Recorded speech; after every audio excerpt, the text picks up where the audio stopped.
Hey folks, just doing a short video here. I had a request from IM to YouTuber named IM. Sounds like a lovely lady, so this will benefit everybody if they choose to follow through with it. I mentioned in another video that I have out about urine therapy and grounding, but this is actually going to show how I have my grounding system in my house set up, and it's really easy. Anyone can do it. The only issue might be is if you're in a high rise, then you'll have to ground off of the electrical ground on the plug, which I don't really want to do in my home. Electricians say it's okay, but I don't want to have issues with sharing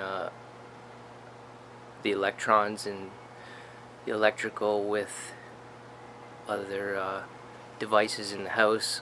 What I've done in my house is direct ground to a copper rod in the ground, and I'm going to show you right now how that works. So the wire that I've used is, because I'm in construction, you'll find cords that are damaged and they don't use them anymore, so I'll take the cords home and strip them of the wire. So that's from a section of a 100-foot extension cord, and it is attached to a 4-foot piece of copper pipe. It looks like 1/2 inch. You can get it at the hardware store. Won't cost you an arm and a leg.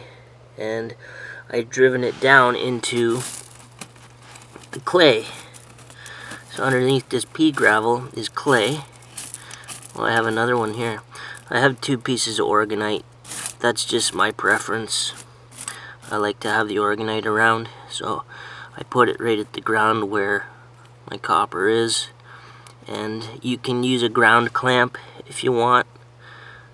I should probably get one day, but there's probably about at least that much, if not more, bare copper wire stripped. I stripped the insulation off, and then I just wound it up, and it was nice and shiny and clean at the time I did it. And then I just taped it off. This isn't getting exposed to the elements. This is in a box. You can put it beside your house. Just punch it right to the ground.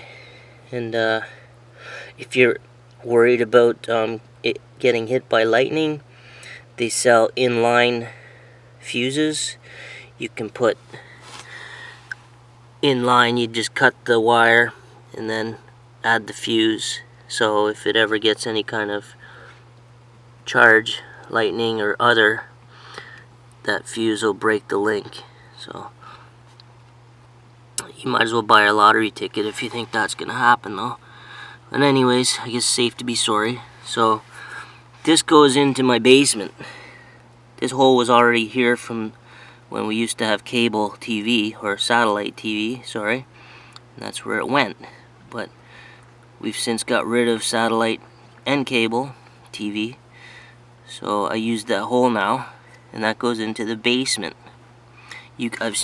People will do this through their windows with a thin wire. Any way you can get it to where your bed is will be just fine. So we've gone into the basement, and then I ran it along the ceiling in the basement, and then I put it up the return air to go up to the 2nd floor where our bedroom is. So I'll take you there right now. So here we are upstairs, and this is not my bedroom, this is the guest bedroom, but I'll just show you the return air here in the room. And this just runs downstairs to the basement. And what I did down there is I just put a hole in the elbow of the piece of 8-inch duct that tied into the box that comes up the wall joist where the return air runs up here. and I sent down a fish I made. I'm not an electrician, so I made my own fish tape to get down there, and then I attached the wire to it and I pulled it up here, and it has a fork in it, so I have a wire that runs out into this guest bedroom, so when we have guests or my teenage boys stay over or whatever, whoever gets to sleep in this bed is sleeping on a grounded piece of fabric. So I'll show you how I've done it in my room, because the return air, we don't have a return in my bedroom. There's just this one here and then one in the hallway, but I'll show you how I've done it in my room. This is in my closet, our ensuite closet here, and that's the baseboard, and I missed there.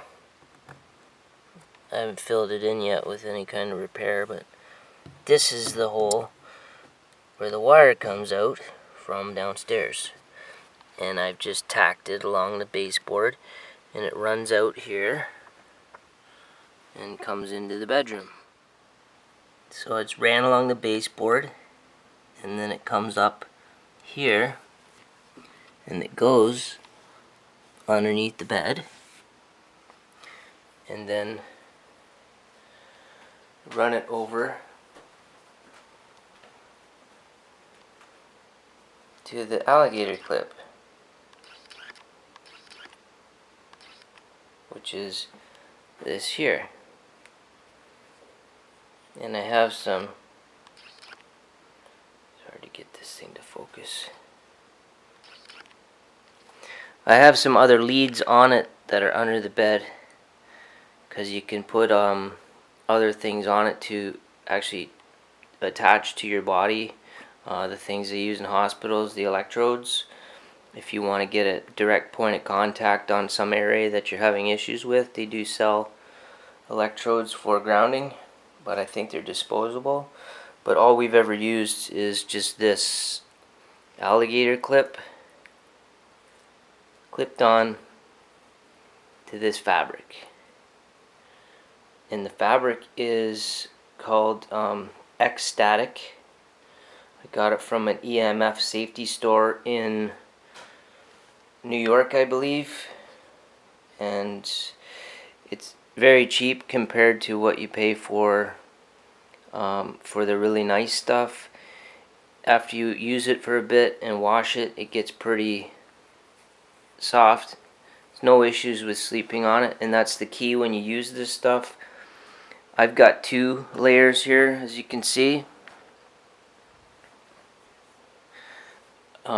Diana gets hot when she has on her, so she just puts one of them on her. I like to wrap myself right up in it. You get the most benefit that way.